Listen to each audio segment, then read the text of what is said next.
Okay, so if you're trying to remove the background directly from the app, you will notice that they want you to buy premium. We're not going to do any of that. Just scroll to the right, find apps, and search for clear background. We have already searched for it before, so but yeah. Just go with the first one.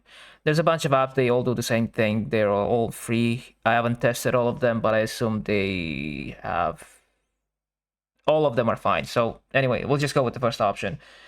Click on remove. Well, actually, let's just choose our image. I only have this image, so yeah. But yeah, press remove background, wait a few seconds. And any time, any day now. Yeah, it takes a few seconds, but it's done. And you can adjust, you can do whatever you want with your image now. The point is it removed the background, and that's probably what you were looking for. So it's free. It takes a few seconds, but yeah, that's it.